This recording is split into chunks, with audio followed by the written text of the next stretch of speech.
저 이제 특히 이제 최근에 여러 사태들이 많이 발생을 해서 정부와 국회 그리고 금융 당국도 이 디지털 자산 분야에서 많은 관심을 가지고 어떤 식으로 우리 규제를 설계해야 될지에 대해서 많은 연구를 하고 있습니다. 저도 이제 현재 그 국민의힘 가상자산특별위원회 위원을 맡으면서 디지털 자산 기본법 만드는데 자문을 좀 드리고 있고 아직 구체적인 이제 안이 뭐 명확하게 나온 건 아닙니다만 여러 사실관계들을 파악하고 또 정책 연구들을 좀 하고 있고 아무래도 올해 하반기나 내년 상반기에는 뭐 가시적인 성과가 나오지 않을까 그렇게 생각을 하고 있습니다. 뭐 제 소개는 이렇고요. 사단법인 블록체인 법학회라고 판사, 검사, 변호사분들이 한 500여 명이 모여 계시는 학회가 있습니다. 거기 학회에서 많은 정보들을 또 얻어가실 수 있으니 혹시나 관심 있으신 분들께서는 저한테 연락하셔도 좋고 특히 이제 사단법인 블록체인 법학회에서 하는 세미나에서는 좀 시중에서 좀 구하기 힘든 자료들 예를 들면 대표적으로 하급심 판결들을 좀 구할 수 있으니까 혹시 관심 있는 기자분들이나 관계자분들이 계시면 저한테 말씀해 주시면 제가 저희 학회 임원진분들에 대해 말씀을 드리고 좀 초대를 좀 해드리도록 하겠습니다.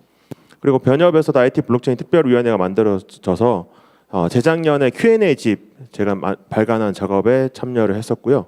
현재는 이제 국민의힘에서도 작년 7월달에 가상자산 특별위원회를 만들었고 올해는 아마도 디지털 자산위원회로 좀 확대 개편하지 않을까 그렇게 예상을 하고 있습니다. 제가 오늘 말씀드린 건 세 가지 파트인데 강의를 좀 준비를 해달라고 하셔가지고 무엇을 할까 하다가 이제 새 정부에서 어떤 식으로 이제 가상자산에 대해서 이제 규제 방향을 잡을지 관심을 많으시다 이런 이야기 좀 들었어요. 그래서 통상 이제 오늘 여러 가지 이제 세션들이 있는데 규제라 하면 어쨌든 거부감이 드는 경우가 많고 또 규제를 한다고 했을 때 혹시 시장이 좀 축소되지 않을까 그런 우려하시는 분들도 상당히 많으세요. 또 반면에 현재 크립토 규제에 대해서 잘 알고 계시냐 하면 의외로 모르고 계시는 분들도 많이 있습니다. 그러면 우리가 이제 새 정부에서 규제 방향을 알기 위해서는 규제를 왜 하는지 그리고 현재 진행되는 규제는 뭐 어떤 것들이 있는지를 좀 알아야 향후에 이제 규제의 방향성이 어떻게 될 거란 걸 예상을 할 수 있으니까 제가 오늘 크게 세 가지 파트로 나눠봤고요. 또 말씀을 드릴 때 기업의 관점에서 이 규제를 어떤 식으로 바라보고 중요한 내용들은 무엇인지에 대해서 좀 짚어보고자 합니다. 우선 이런 말씀들을 많이 하시죠. 규제와 혁신. 규제는 과연 혁신의 방해 요소인가? 그러니까 규제는 혁신을 가로막는다 이런 이야기들을 많이 하잖아요. 언론 기사들에서도 많이 나옵니다. 대표적으로 이제 타다금지법이 이제 통과가 돼서 실제로 이제 승차 공유 사업은 좀 상당히 하기가 어려워졌고 결국에는 콜택시 사업으로 이제 전환되는 현상들을 저희가 2년 전에 많이 목도를 했었죠. 이게 택시 업계의 갈등, 기존 이익 집단과의 갈등 문제 때문에 실제로는 없던 규제조차도 만들어져서 사업을 하지 못하게 되는 그런 현상들이 많이 발생을 합니다. 뭐 아시아경제에서 올해 이제 상반기 1월 11일 날 발표한 뭐 기사 내용을 보면 벤처 스타트 업계에서 겪는 어려움들을 여러 가지 정리를 해놨는데 뭐 경쟁이라든가 뭐 벤처 캐피탈 엑셀러레이터 지원 부족 이런 것들도 주요 요소이긴 하지만 여기 보시면 과도한 규제나 법제도 미비나 전통 사업자 이익 집단과 이해 충돌 부분도 상당히 규제 혁신을 이룩하는데 어려움을 준다라고 생각하고 계시죠. 그래서 우리가 일반적으로 특히 이제 사업하시는 분이나 벤처 스타트업 하시는 분들은 규제를 말하면 그 나쁜 거라 혁신이 가로막는다 이렇게 생각하는 경우가 정말 많습니다. 뭐 저도 일정 부분 그 말씀이 맞다고 생각을 하고 실제 우리 타다금지법 보면 사실은 없던 규제도 만들어지니까 과연 우리가 규제를 하는 것이 바람직한지 의문을 가지게 됩니다. 근데 과연 정말 이제 이게 연구하신 분들도 그렇게 생각할까? 제가 이제 여러 가지 이제 연구 논문도 찾아보고 했는데 이런 이야기들을 하시는 분들 계세요. 여기 이제 실제 시증을 통해서 이제 연구를 하신 분들이 정리한 내용을 보면 모든 상황에 대해서 다 그렇진 않다. 그러니까 시장도 불확실하고 규제도 불확실하면 오히려 기회다 이렇게 생각하시는 분들도 있는 것으로 보이고 반대로 이제 환경은, 그러니까 시장은 불확실한데 강한 규제가 들어오는 경우에는 이거는 되게 어렵다. 그러니까 정리하면 이제 시장은 불확실하고 규제도 불확실하면 이거는 기회다 이렇게 생각하시는 반면에 시장도 불확실하고 규제는 확실하면 안 된다 이렇게 보시기도 하고요. 또 이제 외국에 있는 이제 연구학자들이 좀 분석해 놓은 거 보면 아니다, 오히려 규제가 혁신에 도움을 주기도 한다. 왜냐하면 이게 여기 보시면 기술 혁신이 이루어지게 되면 뭐 여러 가지 부작용도 있을 수가 있잖아요. 뭐 타다 금지법이 타다가 이제 승차 공조가 도입되게 되면 뭐 택시 업계에서 우려했던 여러 가지 일들이 많이 발생할 수 있겠죠. 뭐 예를 들면 택시 업계가 고사된다부터 시작해가지고 또 이제 소위 말해서 라이센스가 없는 사람들이 하게 되면 사고 발생의 책임 어떻게 질 거냐. 근데 그런 것들에 대해서 일정한 규제가 들어오게 되면 그런 유해한 효과를 제어하는 효과가 발생을 하고 그 결과 나쁜 것들에 대해서 국민적 인식을 전환할 수 있다. 그래서 국민적 지지를 확보하는 데 도움을 줄 수 있다라는 이야기들도 합니다. 또 어떤 이야기들을 하냐면 이게 이제 미 앨런 재무장관이 4월 6일 날 이제 아메리칸 유니버시티에서 이제 크립토 관련해서 이제 연설한 내용들이 있어요. 근데 그 연설 내용 중에 이런 내용이 나옵니다. 그러니까 규제가 혁신에 따라가지 못하면 결국 취약한 사람들이 우리가 피해를 입어왔는 것을 목격해 왔다. 대표적인 서프라임 모기지 사태고, 그러니까 서프라임 모기지가 터졌을 때도 부실 담보 대출로 인해서 연쇄적으로 이제 경제 위기가 왔었는데 그때 피해를 입은 사람들은 결국 가장 취약한 계층, 개인이 대표적이겠죠. 기관이 아닌 개인을 중심으로 피해를 입을 수밖에 없다. 그리고 뒤에 나온 연설 내용들을 보면 이제 이런 이야기들을 합니다. 그래서 규제 프레임워크를 우리는 만들어 가지고 이거 통제할 필요가 있다. 이런 이야기들을 하죠. 그래서 최근에 발생한 뭐 테라 루나 사태도 어떻게 보면 우리가 규제가 혁신을 가로막는다라고 이야기할 수도 있지만 규제가 혁신에 따라가지 못했을 때 과연 그 시장의 결과가 좋을 것인지 안 좋을 것인지, 어떻게 보면 가장 정보력이 취약한 개인들이 가장 큰 피해를 입는 행위들이 일어날 수 있다는 것을 보여준 것이 아닌지 좀 생각이 되고, 그래서 이제 이걸 생각을 해보시면 규제가 과연 없는 것이 이 크립토 시장이 좋은지는 좀 의문입니다. 대표적으로 이렇게 생각해 볼 수가 있죠. 이제 우리가 이런 얘기들 많이 하시잖아요.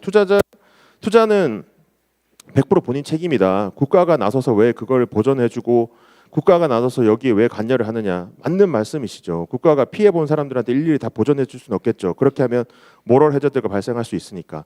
그런데 우리가 생각했을 때 이러한 규제가 있는 이유에 대해서 우리가 좀 살펴보면 사기죄 같은 경우가 의외로 시장을 보호하기 위해서 있는 거예요. 그러니까 고대부터 우리가 나쁘다라고 생각하는 범죄들은 절도죄, 돈을 훔치거나 또는 살인죄, 남을 죽이거나 이런 것들은 그냥 고대 사회 때부터 이게 나쁜 거라 인식이 되어 왔어요. 근데 사기죄는 과연 나쁜가? 우리 밥 먹다가 거짓말 할 수도 있잖아요. 누구한테 잘 보이려 거짓말할 수도 있고, 그리고 또 어떻게 하다 보면 허위 과장도 좀 하게 되고. 근데 그거를 과연 범죄화까지 할 것인가라고 했을 때 이게 동네에 있는 사람, 제가 동네에서 장사한다. 그리고 맨날 보는 사람 똑같다. 근데 제가 원산지 속여가지고 물건을 팔았다라고 해보시면, 예를 들면 이 노트북이 뭐 애플 거라고 했는데 알고 보니까 애플 거 아니다. 그거를 제가 어차피 다 아는 사람들끼리 거래를 하면 제가 그 시장에서 있을 수가 없습니다. 왜냐하면 얘는 이미 거짓말하는 사람 탄로났기 때문에. 근데 우리가 모르는 사람들하고 거래를 많이 하면 할수록 더 이상 이 도덕관념으로 해소를 할 수가 없어요. 그래서 모르는 사람, 불특정한 사람, 이런 수많은 사람들하고 거래를 하게 되면 더 이상 우리가 도덕에 위임하는 경우에는 시장이 유지될 수가 없다. 그래서 시장을 유지할 수 있는 방법을 찾다 보니까 거래 상대방에 대한 신뢰를 형법적으로 확보를 하자. 그래서 사기죄를 우리가 처벌하기 시작한 거, 연역적으로 보면. 그러면 우리가 생각했을 때 사기죄 똑같잖아요. 그러니까 피해 본 사람 100% 책임 아니냐? 근데 사기죄 처벌하지 않으면 시장이 유지될 수가 없다는 거죠. 그래서 신뢰의 관점에서 우리가 접근해야 될 필요가 있는 겁니다. 그러니까 오히려 규제가 있는 목적 자체가 시장을 지키기 위해서 있는 거지 시장을 부수기 위해서 규제가 존재하는 것이 아니다라고 볼 수가 있고요. 실제 사기죄만 하더라도 이게 연역적으로 보면 자본주의 경제사회, 시장 경제의 발달에 따라서 만들어진 범죄다, 이렇게 이해를 저희가 할 수가 있습니다. 그리고 한국은행에서도 우리가 이제 금융시장의 안정이라고 했을 때 이렇게 표현을 해놔요. 참가자들이 신뢰를 갖고 금융시장에 참여할 수 있는 상태가 금융시장의 안정이라고 이야기를 하고 있습니다. 그러면 지금 크립토 시장에서는 거의, 그러니까 물론 규제가 있습니다. 거의 규제가 없는 거나 마찬가지인데 규제가 없으니까 좋다 이렇게 단정적으로 말씀하기가 어려운 거죠. 왜냐하면 거래 상대방 사이에 신뢰를 확보하기 위한 장치들이 자율 규제만으로 달성할 수 있을 것인가에 대해서 좀 의문이 생긴다는 거고, 시장에서 우리가 수많은 사태들이 발생하면 발생할수록 시장이 강화되는 요소는 되겠지만 다른 한편 생각해 보시면 거기에 맞는 규제 프레임워크가 들어오지 않으면 이 시장 자체가 부정될 수 있는 가능성이 있다는 겁니다. 신뢰가 없으니까. 신뢰가 계속 무너지면 신뢰를 담보할 수 있는 장치도 우리가 그때마다 만들어야 되는데 그때마다 만드는 걸 실패를 하면 결국 크립토 시장이, 지금은 저는 시장을 하나로서 봅니다만 어떤 분들 그렇게 이야기하시잖아요. 코인은 사기다, 코인 도박이나 다름없다. 그건 시장으로 보지 않겠다는 거거든요. 그래서 그 신뢰 자체가 무너지는 경우에는 시장이 유지될 수가 없다. 그렇기 때문에 우리가 규제가 반드시 나쁜 거다, 필요 없는 거다고 말하기는 어렵고, 중요한 건 뭐냐면 우리가 어떠한 규제를 만들 것인가, 또 어디 부분에 규제를 만들 것인가가 가장 중요하다고 할 수 있습니다. 그렇다면 이제 오늘 주제가 이제 새 정부의 가장자산 정책과 규제 방향인데, 방향성을 알려면 현재 우리가 어느 지점에 와 있는지를 알아야 되죠. 예를 들면 제가 프랑스 파리에 가고 싶은데 어떻게 가야 됩니까 했을 때 내가 한국에 있는지 아니면 미국에 있는지 아니면 유럽에 있는지를 알아야 기차를 타고 갈 것인지 배를 타고 갈 것인지 비행기 타고 갈 것인지 결정할 수 있잖아요. 그렇기 때문에 현재 우리가 규제가 어떤 것들이 있는지를 알아야 향후에 우리가 규제가 어떤 식으로 바뀌어 갈 수 있을 것인지 예측도 할 수 있고, 또 기업 입장에서 보면 이 시장에 들어올 때 어떤 점들을 고려해야 될 건지 알 수가 있습니다. 근데 규제 체계는 기자님들은 이제 취재를 많이 해서 잘 아실 거고, 이 시장에 이제 처음 들어오신 분 잘 모르실 수도 있는데 이제 아무 법이 없다, 이거는 사실 틀린 말입니다. 아무 법이 없는 거는 재작년까지 이야기였고, 작년 3월 25일 날 특정금융정보법이 개정되어 가지고 시행이 되죠.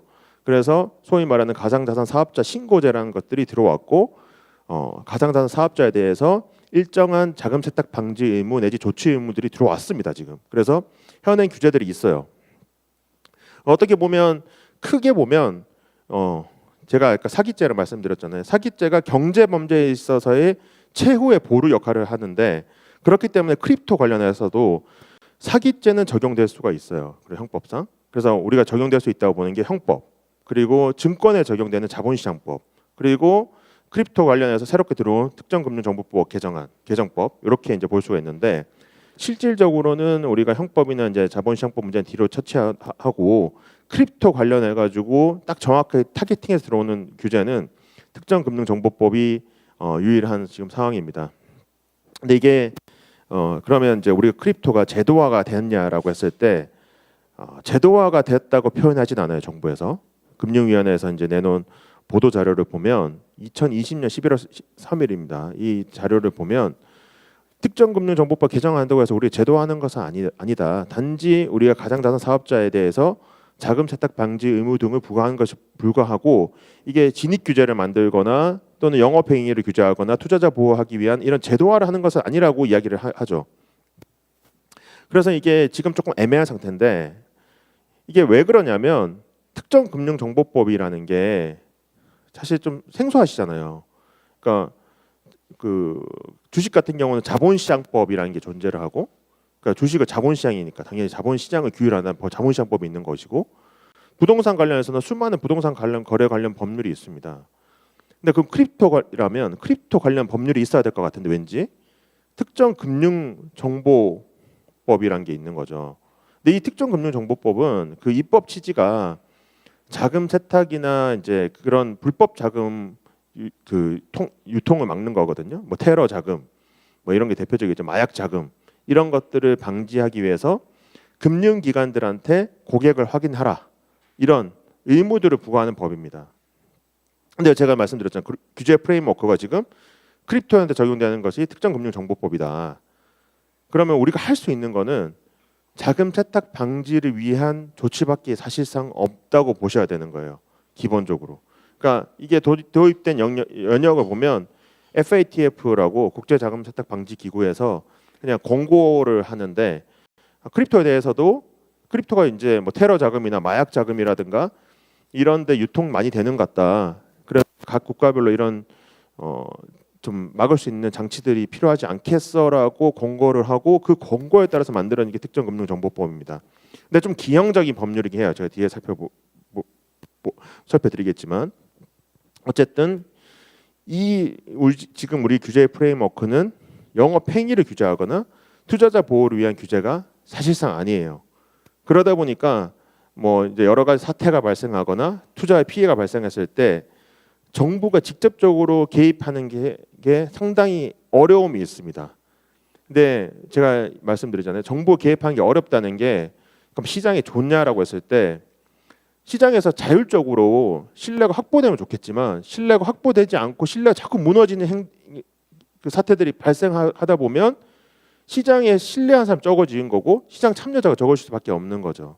그래서 저는 지금 이제 이 시기가 좀 기로에 와 있다라고 많이 생각을 합니다. 그러니까 이 크립토 시장을 하나의 시장으로 인정하고 우리가 시장에 참여하는 신뢰자들을 확보하기 위한 이런 영업행위 규제, 투자자 보호 장치, 설립 인허가, 자본규 규제들을 도입할 것인지 아니면 현재와 같이 그냥 자금 세탁을 방지를 위한 수준으로 제도화 아닌 제도화를 할 것인지를 결정할 시점이 아닌가 이렇게 생각이 됩니다. 그럼 어떤 규제들이 있느냐? 대표적인 게 거래소 신고제입니다. 신고제. 그러니까 가상자산 사업을 하려면 예전에는 아무나 다 할 수 있었어요. 근데 지금은 가상자산 사업을 하려면 뭐 대표자 성명 이런 것들을 신고를 해야 됩니다. FIU에 그러니까 금융정보분석원에 신고를 해야 되는데 왜 신고를 하냐? 아까 말씀드렸듯이 자금 세탁 방지를 위해서. 그러니까 자금 세탁 방지 말은 어려운데 그냥 이렇게 생각하시면 돼요. 그러니까 불법적인 자금을 합법적인 자금으로 둔갑시키는 행위를 모니터링하기 위해서 모니터링하는 기관이 어디냐? FIU입니다. 그래서 크립토 거래소도 그러니까 가상자산 사업자도 그 자금 세탁 방지 의무는 이제 부담하기 때문에 누가 부담하는지 알아야 되잖아요. 누가 거래하는지 알아야 되고 그러니까 너가 이제 이걸 영업적으로 거래를 중개하려면 신고를 해라는 겁니다. 그게 이제 대표적인 규율이고 이걸 위반하면 형사처벌 규정도 있고 뭐 이런 게 있습니다. 근데 이제 우리가 신고제로 하면 이제 영업 신고하면 신고가 끝나는 겁니다. 보통. 그러니까 신고하고 내가 그냥 하면 되는 거지. 신고하고 뭔가를 받아야지만 허가증을 받아야지만 할 수 있는 건 아니에요. 법적으로는 그래서 이제 이게 좀 말이 복잡하긴 한데 수리를 요하는 신고고 있고 수리를 요하지 않는 신고가 있어요. 그러니까 수리를 요하지 않는 신고는 일반적인 우리 그냥 신고로 생각하시면 되는데 그냥 음식점 이런 거. 근데 수리를 요하는 신고는 말은 신고인데 실질적인 허가제입니다. 허가제. 그러니까 수리를 안 받고 하게 되면 형사처벌 대상이 돼요. 그러면 이제 크립토 이건 어떠냐? 신고제라 돼 있지만 사실상 수리를 요하는 신고로 해석이 됩니다. 지금. 그래서 신고제로 돼 있지만 사실상 허가제와 비슷하다 이렇게 보시면 되는데 그러면 내가 크립토 사업을 하고 싶어요. 기업이. 내가 하고 싶은데 이 시장에 들어오려면 어떤 요건들을 갖춰야 됩니까? 라고 생각을 해보면 사실 특별한 자본금 요건도 없고 인력 요건도 없어요. 그럼 어떻게 보면 아까 제가 말씀드렸죠. 진입 규제를 만든 게 아니다. 그래서 외관상으로 보면 진입 규제가 없는 것처럼 보입니다. 근데 이제 신고를 수리하지 않는 불수리 요건이라 하는데 그러니까 허가를 안 할 요건으로 4가지 정도를 두고 있어요. 첫 번째가 ISMS 인증이고 두 번째가 은행 계좌 실명 확인 입출금 계좌 발급이고 세 번째가 이제 임원 결격 사유고 네 번째가 이제 이거는 이제 신고 변경 말소 기록이 있는데 네 번째 생각하실 필요가 없고 결국 3가지가 있는 거예요. ISMS, 은행 계좌 그리고 임원 결격 사유. 근데 잘 보시면 정부가 심사하는 게 아닙니다. 엄밀하게 보면. 그죠? ISMS 누가 심사하냐? 한국인터넷진흥원이 심사합니다. 은행 계좌 누가 발급하냐? 정부가 아니죠. 은행이 발급합니다. 정부가 심사하는 거는 어떻게 보면 임원 결격 사유 하나밖에 없어요. 그러면 이제 어떻게 보면 민간에 대해서 위임하고 있는 형태로 이 법이 구성되어 있는 겁니다. 그러면 사업자 입장에서는 좋아. 그러면 내가 이 시장에 들어오려면 이제 이런 것들을 받으면 되네. 임원 결격 사유. 그러니까 주요 금융 법령 위반 행위 없어야 되는데 2021년 3월 25일 이후에만 없으면 됩니다. 그 전에 했던 거는 다 봐주는 거예요. 참 이것도 특이하긴 한데 어쨌든 특별히 임원 결격 사유도 안 되고 그럼 할 수 있겠네라고 하는데 ISMS만 받아도 코인마켓 사업자는 할 수가 있어요. 코인마켓 사업자. 그러면 이제 원화마켓 사업자, 그러니까 소위 말해서 원화 입출금이 되려면 은행 계좌까지 발급받아야 되는데 어떻게 보면 ISMS만 받으면 크립토 사업을 하는 데는 큰 지장은 없어요. 외관성 보기에. 근데 문제가 있어요. ISMS를 받으려면 2개월간 운영 실적이 필요합니다. 과기부 고시에 그렇게 나와 있어요. 그러면 2개월간 운영을 하게 되면 어떻게 되죠? 신고 안 하고 영업한 게 돼서 형사처벌의 대상이 됩니다. 그래서 이게 규제를 잘못 만들어가지고 내가 아예 새로운 크립토 시장에 신규로 들어오려면 2개월 동안 운영 실적이 있어야 되는데 신고를 안 하면 영업을 할 수 없으니 결국 신규 사업자는 못 들어오는 구조가 돼 있어요. 그래서 이 문제점을 과기부에서도 인식을 하고 이제 올 상반기에 규정을 바꾸겠다라고 해서 올해 3월달에 고시를 개정하는 입법 예고를 합니다. 그래서 예비 ISMS 제도를 만들어 가지고 일단 2개월 운영 실적 없이 다른 요건들을 심사해서 예비 ISMS 인증을 하고 일정한 이제 파일럿 프로젝트를 하는 걸 보고 본 심사를 하겠다라고 지금 발표를 했는데 아직 도입은 안 됐어요. 그러면 신규로 이 시장에 들어오시려는 사업자분들은 이걸 모르시고 사업 구상을 다 해놨다가 자 이제 시작하려고 하면 못 하는 거예요. 왜냐하면 ISMS 인증을 못 받아서 코인마켓 사업자들은 못 들어오는 거예요. 진입 규제가 엄청 낮은데 그러면 시간이 급하다라고 하는 이제 기업들은 어쩔 수 없이 지금 가상자산 사업자 신고 수리가 된 업체들과 협업을 할 수밖에 없는 구조가 되어 있습니다. 그래서 이거를 아셔야 되는 거고 그럼 예비 ISMS가 올 아마 이번 달에 도입될 것 같은데 이번 달에 도입되고 그 파일럿 프로젝트하고 심사받고 하면 실질적으로 합법적으로 사업을 시작할 수 있는 시기에는 내년 상반기 또는 내년 1, 2월 정도는 돼야 된다고 보고 있어요. 그러면 급하게 크립토 사업을 하고 싶은 기업이라면 지금 당장 단독으로 뛰어들 수는 없고 시장에 있는 업체들과 협업을 할 수밖에 없는 구조가 되어 있습니다. 두 번째, 은행 입출금 개정이죠. 사실 이게 이제 여러분들도 아시겠지만 기존에는 4대 거래소밖에 못 받았고 최근에 이제 고팍스가 받아서 이제 5대 거래소가 됐는데 은행 계좌 발급을 받지 못하면 원화 입출금이 안 됩니다. 그래서 원화 입출금이 안 돼서 이게 어떻게 보면 현실 세계와 크립토 세계를 연결할 수 있는 접점 역할을 못 하게 돼서 결과적으로는 기존에 있는 원화 거래소와 협업을 하거나 또는 새로운 뭔가 좀 기존에 있는 거래소보다는 뭔가 다른 차별점이 없으면 이것을 성공적인 가상자산 사업을 하기가 좀 어려워질 수가 있는 것이죠. 그래서 이제 이런 부분들도 아셔야 되는 거고 그래서 현재 규제는 진입 규제는 엄청 낮은데 규제를 조금 다소 잘못 만들어 가지고 신규 사업자가 진입할 수 없는 구조가 되어 있고 이게 올해 아마 하반기 중에는 풀릴 것 같다라는 내용인 것이죠. 잠깐만요. 안 되는데. 넘어갔네요. 자, 그러면 이제 모든 크립토 사업에 다 이런 신고를 해야 되냐? 그런 건 아닙니다. 그러니까 정부가 딱 정해놨어요. 가상자산의 매도, 매수, 교환, 이전, 보관, 관리 뭐 이런 거, 중개, 알선. 근데 이제 여기서 실무적으로 문제가 되는 조항은 어떤 걸까요? 중개, 알선입니다. 왜냐하면 레퍼럴 투자라든가 이제 이런 것들도 잘못하면 중개, 알선 행위에 다 해당할 수 있어서 작년에 이제 금융위에서 유권 해석을 내놓은 것으로 지금 알고 있고 그래서 일반적으로 생각하면 이제 뭐 코인 크립토 거래소 또는 지갑 사업자 이런 사업을 하려면 신고를 해야 되는데 우리 회사가 하려는 사업이 이 신고가 필요한지는 하나하나 좀 따져봐야 돼요.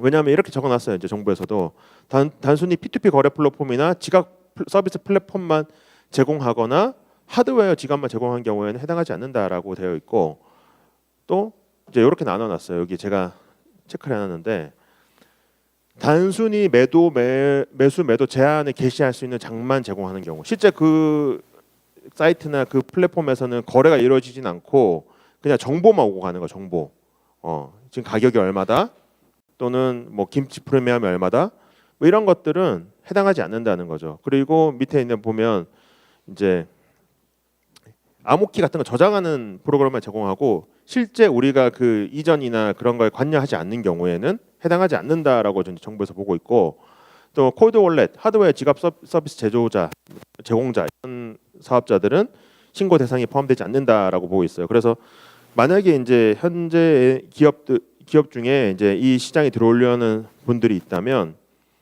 두 가지를 확인해야 되겠죠. 언제 내가 이 시장에 들어올 수 있을 것인가. 그럼 ISMS 조치하고 밀접하게 관련되겠죠. 또 내가 들어오려면 신고가 필요한가? 그러면 내가 가상자산 사업자, 거래업자, 보건관리업자, 서비스업자 중에 하나에 해당하는지 여부를 따져봐야 된다는 것이죠.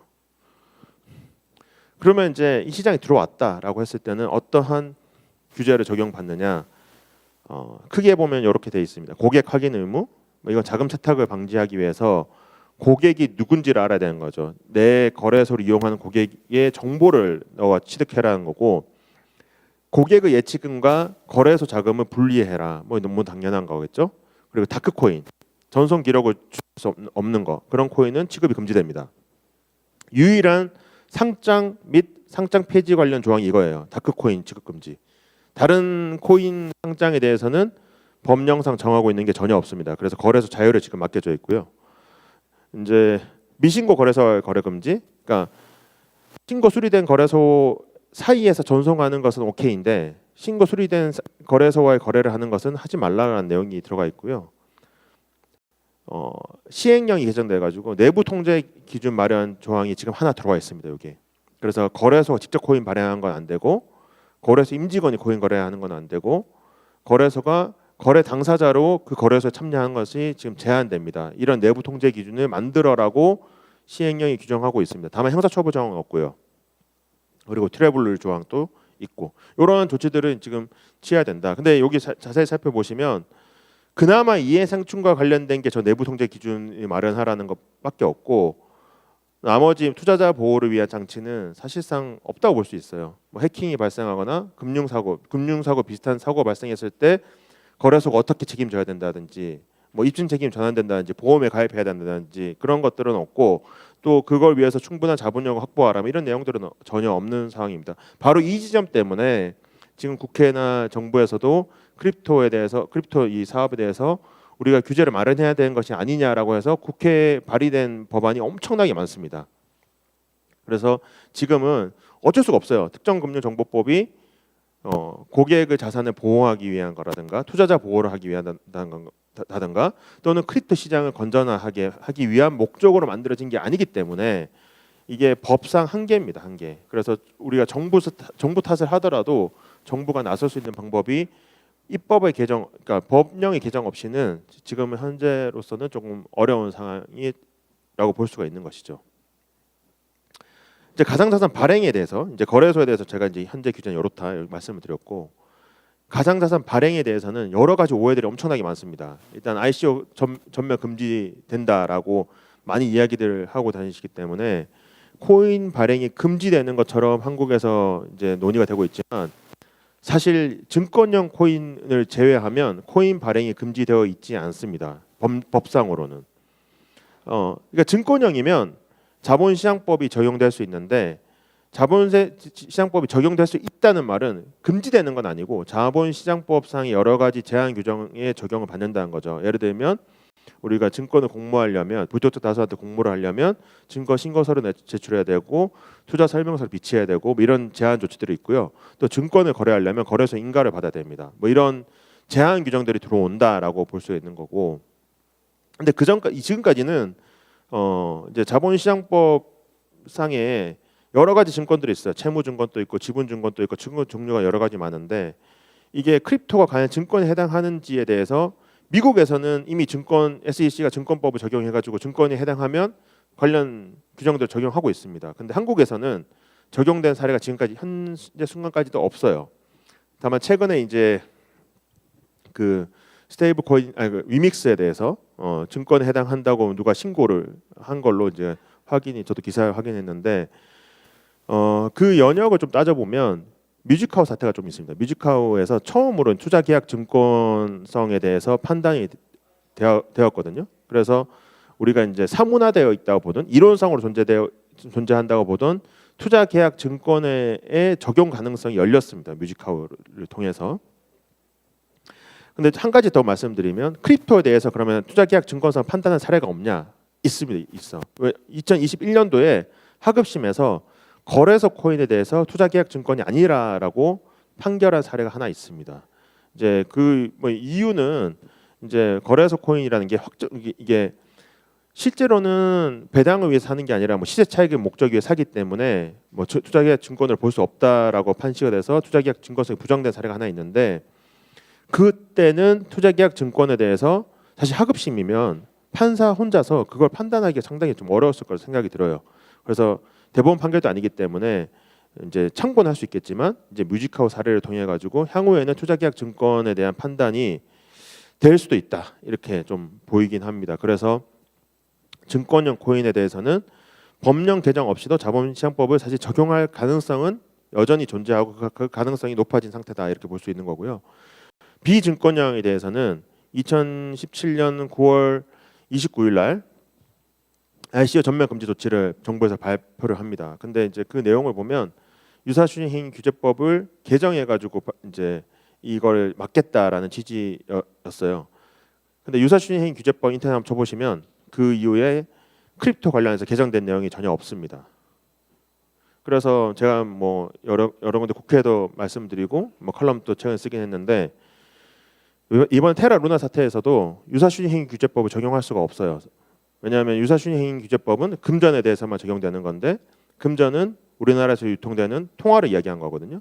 근데 크립토가 통화에 해당하지 않는다고 보고 있기 때문에 법원에서는 대법원이 아니고 하급심 법원이라 정부에서는 크립토를 금전으로 우리가 인정하지 않는 이상 실질적으로 크립토에 대해서 유사행위 규제법이 적용될 가능성은 매우 희박합니다. 뭐 전혀 안 되는 건 아니고 크립토를 뭐 빙자해 가지고 원화를 수취하는 경우에 적용되겠지만 어쨌든 유사시행 규제법이 개정된 적이 없기 때문에 크립토 발행에 대해서 직접적으로 금지할 법원은 없고 정부가 으름장을 사실 놓고 있다고 볼 수 있는 거죠. 그동안 만약에 코인 발행하면 여러 가지 니네들에 대해서 압박을 할 거다.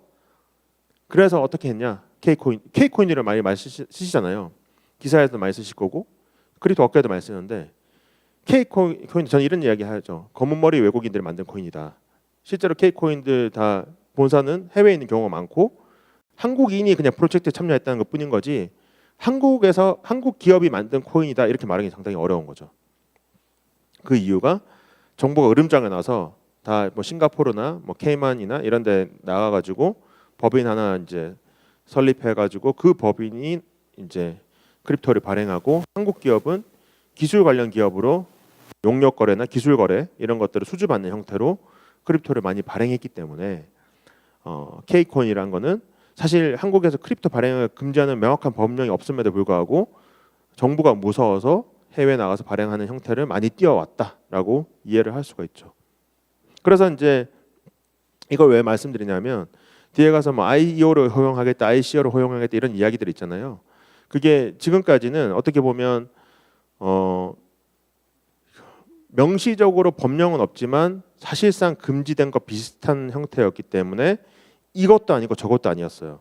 왜냐하면 허용을 할 거면 이제 일정한 아까 제가 말씀 규제가 있는 것이 사실상 더 좋을 수가 있습니다. 왜냐하면 사전적 규제를 통해 가지고 발행량이라든가 또 발행에 대한 최소한 요건들을 정부로 공시하게 하면 시장의 신뢰가 싹 틀 수 있거든요. 근데 지금은 상장이 그러니까 발행하지 말라는 법이 사실상 없다 보니까 막 발행하고 막 유통되고 그러다 보니까 정보 비대칭이 점점 심화되고 이런 현상들이 시장에서 많이 발생하고 있습니다. 그리고 이제 NFT랑 P2에 대해서 제가 말씀드릴 텐데 그러니까 NFT 관련해 가지고도 여러 가지 지금 규제 이슈가 좀 있습니다. 뭐 대표적인 게 NFT가 가상자산에 해당하는지 여부가 대표적인데 이게 왜 문제가 되냐면 NFT가 가상자산에 해당하면 아까 말씀드렸던 거래소 신고제가 그대로 들어오게 됩니다. 그리고 내년부터는 우리가 크립토에 대해서 양도 차익에 대해서 기타 소득 20% 납부를 해야 되는데 NFT가 가상자산에 해당하면 NFT를 통한 수익 역시 세금 부과 대상이 되기 때문에 중요하게 되겠죠. 근데 이제 규정상으로는 가상자산의 개념 범위가 좀 넓게 돼 있어가지고 제가 좀 읽어드리면 경제적 가치를 지닌 것으로서 전자적으로 이전 또는 거래가 가능하면 크립토에 일단 해당하고 아닌 것들을 다 빼게 돼 있습니다. 뭐 게임 아이템부터 시작해가지고 뭐 선부 전자지급수단, 전자화폐, 전자업 이런 것들 빼게 돼 있는데 그러면 NFT도 성격에 따라서 빠지는 것들도 있을 거고 안 빠지는 것들도 있겠죠. 근데 여기 명시적으로 NFT는 빠진다라는 내용이 없기 때문에 어떻게 보면 법 해석을 하게 되면 NFT도 가상자산에 해당할 수 있다라고 생각을 하게 되죠. 우리가 이제 NFT가 뭐 전자적으로 거래 또는 이전될 수 없는 것은 아니기 때문에 어쨌든 지금 가상자산에 해당할 여지는 있다. 근데 여기서 이제 국제자금 세탁 방지 기구는 어떻게 이야기하고 있느냐? 기본적으로는 아니다. 왜냐하면 수집품 용도로 활용되니까. 다만 결제나 투자 수단으로 활용되는 경우에는 NFT도 가상자산에 해당할 수 있다라고 보게 되는데 FATF는 우리 법을 해석한 게 아니고 FATF에서 생각하는 Virtual Asset에 대한 정의를 이야기하는 겁니다. 그럼 금융위원회는 어떻게 보고 있냐? 비슷하게 보고 있죠.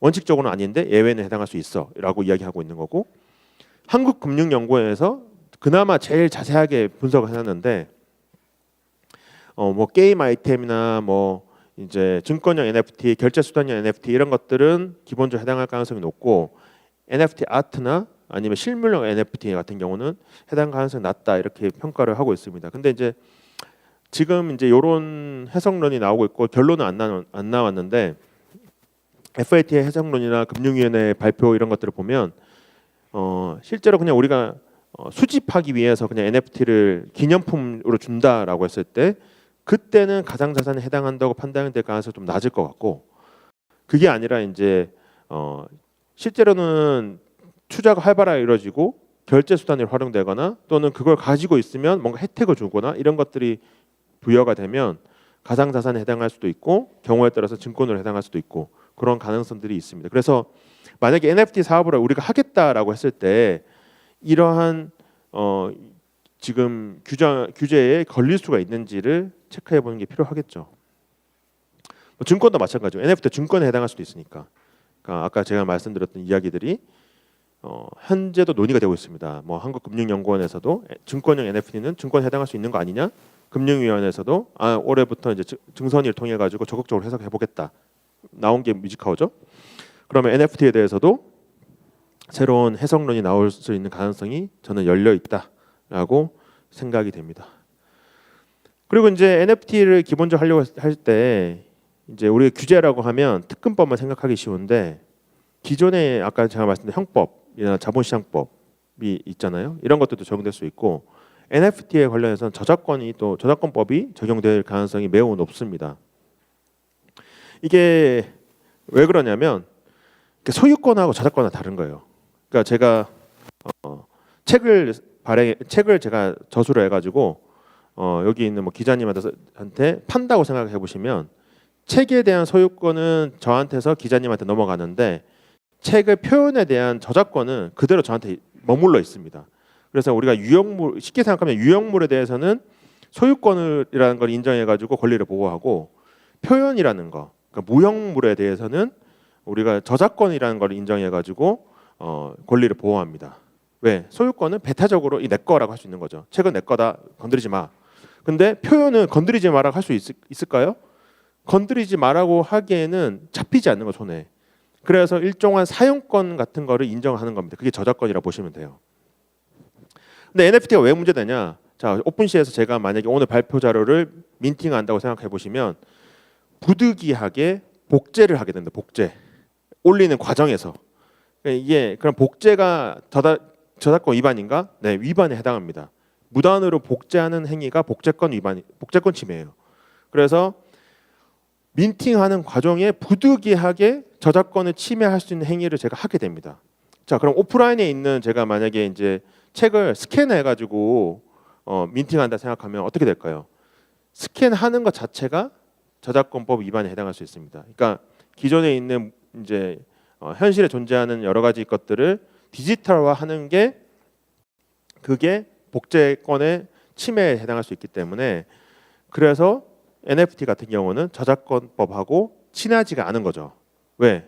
우리는 NFT를 통해 가지고 디지털 파일에 대한 소유권을 인정했어라고 많이 이야기하시잖아요. 어떤 분들은 이제 김승준 교수님 그렇게 이야기하시죠. 이게 NFT는 일정한 이제 부동산 등기 권리증과 같은 거다. 디지털 파일에 대해서 맞는 말씀이에요. 근데 디지털 파일에 대해 아까 제가 말씀드렸죠. 디지털 파일은 손에 안 잡히잖아요. 손에 안 잡히는 걸 뭐라고 해야 될까요? 표현이죠. 표현에 대해서는 소유권 인정하지 않아요. 저작권 인정하는 거지. 근데 저작권은 이게 소유권은 물건이 옮겨가면 소유권 이전되지만 저작권은 머물러 있는 겁니다. 그러면 뭐가 필요할까요? 다 동의가 필요한 거예요. 동의.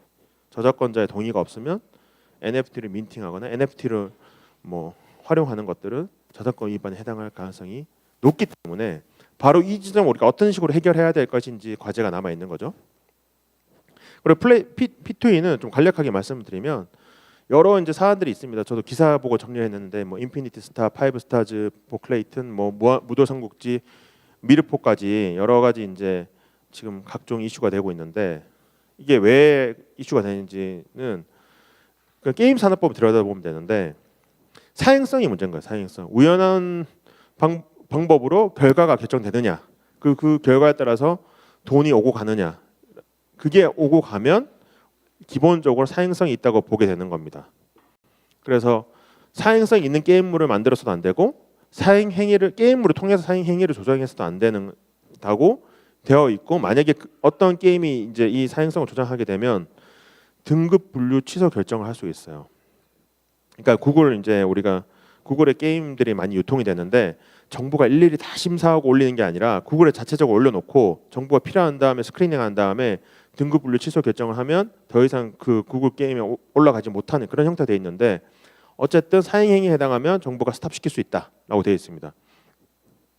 근데 지금까지 이제 좀 문제가 됐던 것들은 그냥 자동으로 게임을 딱 누르면 제가 하는 게 없어요. 그리고 알아서 게임이 진행된 다음에 뭐 토큰이 나오고 그 토큰을 뭐 클레이 스왑이나 이런 거 통해 가지고 제가 현금화를 할 수가 있어요. 그렇게 되면 이제 그런 것 때문에 게임 이제 위원회에서는 이렇게 본 거죠. 아무것도 안 하네? 클릭만 하네? 클릭만 하고 아무것도 안 하니까 우연한 방법으로 내가 돈을 얼마 벌지를 결정되는 거잖아요. 그래서 사행성이 있다고 봤는데 과연 그렇게만 볼 수 있을지는 구조마다 좀 다를 수 있을 거라 생각해요. 그러니까 이게 한 13년 정도 전에 나온 판결인데, 그러니까 리니지 게임 하다 보면 아덴이라는 게임 머니를 얻을 수가 있습니다. 근데 이 아덴이 과연 이제 우연적 방법에 따라서 획득한 게임 머니라 볼 수 있을 거냐? 왜냐면 우연적 방법에 의해서 획득한 게임 머니를 현금하고 이런 것들은 안 되거든요.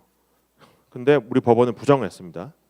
이유가 몬스터 잡아야 얻을 수 있으니까, 노력해야 얻을 수 있으니까, 내가 열심히 몬스터 잡고 소위 말 노가다를 해야 얻을 수 있으니까 이거는 우연에 의해서 얻은 것이 아니라고 보고 있습니다. 그러면 사행성이 가장 중요한 개념이 우연이라는 건데, 만약에 크립토 NFT 관련된 게임들을 P2E 게임들을 우연성을 제거하고 노가다성을 넣게 되면 똑같이 등급 분류 취소 결정이 나올 수 있을 것인가 좀 의문이 생기죠. 그래서 바로 이 지점이 지금 좀 다투어지고 있는 지점이라 생각하시면 될 것 같아요. 제가 현재 이제 전체적인 규제에 대해서 좀 말씀을 드렸습니다. 뭐 그러면 세부적인 뭐 형법 적용 가능성, 유사추징행 규제 적용 가능성 뭐 이런 것들도 있는데, 그런 것들은 조금 형사적인 처벌 관점이니까 조금 일반적으로 우리가 크립토 규제라고 말씀드리기 좀 어렵고, 크게 이제 제가 거래소 발행 NFT, P2E에 대해서 말씀을 드렸던 거죠. 이제 현재 우리가 위치한 이 지점이 어딘지를 대략적으로 아셨으니까 거래소에 대해서는 현재 투자자 보호를 하거나 시장 건전성을 위한 규제가 사실상 거의 없다. 그리고 발행 규제는 사실상 없는데 있는 것처럼 돼 있다. 그래서 해외에 나가서 SPC 설립해가지고 그냥 발행하고 정작 필요한 사전 예방 규제는 없다라고 볼 수 있는 거고, NFT는 이게 가상자산에 해당하는지 또 NFT가 저작권법 위반에 해당하는지, 플레이트 원 같은 경우는 과연 이게 사행성 게임으로 볼 수 있는지에 대해서 지금 다투어지고 있고 관련 규제들이 적용될 수 있는지가 논의가 되고 있는 거죠. 근데 단기적으로는 이번 테라 루나 사태가 좀 영향을 미치긴 할 건데 좀 사실상 영향은 당장은 좀 제한적이다. 왜냐하면 아까 제가 말씀드렸듯이 법령 개정이 필요한 작업들이 상당히 많습니다. 왜냐하면 특근법으로 정부가 모든 걸 다 할 수가 없어요. 거래소한테 갑자기 특정한 거래소 코인을 상장 폐지해라고 말할 수도 없고, 특정한 코인 상장해라고 할 수도 없고 상장할 때 이런 평가 방법 써야 돼라고 할 수도 없어요. 다크 코인을 제외하고. 그렇기 때문에 정부에서도 이 사항을 알고 있기 때문에 일단은 자율적으로 상장이나 폐지에 대해서 좀 제대로 해라라고 하고 있고 뭐 백서나 이런 거 평가 보고서 등도 좀 참고해서 좀 잘 해라라고 하고 있는 형태죠. 단기적으로는 업계의 자율 규제 위주로 좀 돌아갈 수밖에 없다라고 보이고요. 왜냐하면 법이 없으니까. 중장기적으로는 어떻게 보면 공약집에서도 좀 이야기했듯이 디지털 자산 기본법을 제정이 되면 좀 시장에서 많은 변화들이 좀 생길 거라 예상이 되는데 그 전체적인 방향성은 어느 정도 나와 있다고 생각을 합니다. 이제 코인 부당 거래 수익이나 사법 조처의 정의 환수한다, 해킹 오류 발생 대비 보험제도 도입 확대한다 이런 것들을 보시면 이제 아까 말씀드렸던 제도화라는 게 특정 금융정보법을 통해 가지고 자금 세탁 방지를 위한다 이런 개념이 아니라 이제 크립토를 하나의 시장으로 인정을 하고 이 시장에서 필요한 제도들을 만들겠다라는 관점으로 접근할 수 있는 거죠. 그리고 이게 기술 관점으로 접근하는 게 아니라 금융 관점으로 접근하는 거잖아요. 그러면 이게 저는 함의는 뭐라 생각하냐면 미국도 비슷한데 기술 중립적으로 접근한다는 거죠. 기술이 뭐든 간에 그 현상이 어떤 현상이 발생하는지 보고 그 현상에 우리가 접근해 가지고 규제를 하겠다라는 취지라 볼 수가 있고 기술이 아무리 좋은 기술이라고 이걸 규제하지 않는다 또 이 기술이 나쁜 거 취급한다 이게 아니라 기술을 가지고 사회에 어떤 현상이 발생하고 있는지 그러면 실제로는 한국 사람한테 지금 영향을 많이 미치는 거는 크립토를 통한 투자잖아요. 그 투자 관련해서 일단은 디지털 자산 기본법을 만들겠다라는 거고 밑에 보면 이제 코인 발행 허용은 이제 그동안은 사실 크립토 발행이 금지하는 법령은 없었지만 정부가 그냥 하지 마. 그리고 금융기관에 대해서는 크립토 가지고 있지 마라고 했잖아요. 심지어 우리가 법인이 크립토 살려고 하면 살 수 있는 방법이 없고 개인이 산다면 개인과 다시 계약 관계를 맺어야 됩니다. 그러니까 이런 것들은 좀 개선하겠다라고 볼 수가 있는 것이죠. 그리고 NFT 같은 경우도 아까 제가 말씀하셨던 그런 포인트들을 어떤 식으로 개선할 건지 좀 고민을 할 거고 이게 중장기적으로는 이 공약집 내용과 더불어 가지고 바이든 그 3월 9일날 바이든 행정명령이 나왔는데 그 내용을 저희는 참고를 할 수밖에 없고 해야 된다고 생각합니다. 왜냐하면 미국에서 자기네들 단독으로 이렇게 규제를 하겠다는 것이 아니라 우리 우방국들하고 규제 흐름 맞춰간다고 이게 이야기했기 때문에 근데 이걸 한번 보시면 이게 참 재밌어요. 소비자 보호의 필요성 우리가 뭐 투자자 보호, 투자자 이제 관련해서 그런 내용도 들어가 있고 새로운 서비스 등장에 따른 금융 시스템이 미친 영향을 분석하겠다. 그러니까 미국도 금융의 관점으로 접근하고 있는 것이 보이고 특히 국가 안보 차원에서 미 달러에 대한 패권에 대한 도전이 아니냐라는 그런 관점도 들어가 있습니다. 그래서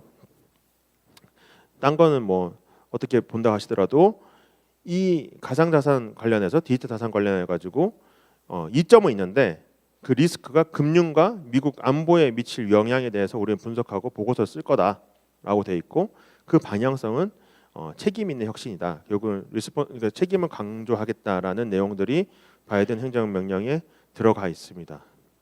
그래서 실제 바이든 행정명령에서는 각 그 부처로 하여금 180일에서 210일 내에 보고서를 내도록 하고 있어요. 그러면 이제 3월부터 180일 6개월이고 그러니까 9월이고 210일이면 7개월이니까 10월 정도죠. 그래서 올해 하반기 내에서는 이런 재무부, 연준, 법무부, 공정위 이런 미국의 부처들에서 이러한 포인트로 관련된 보고서를 제출할 예정이고 이 보고서가 나오면 한국 정부나 한국 국회나 한국 이제 행정부 입장에서도 당연히 참고하고 규제를 만들 수밖에 없습니다.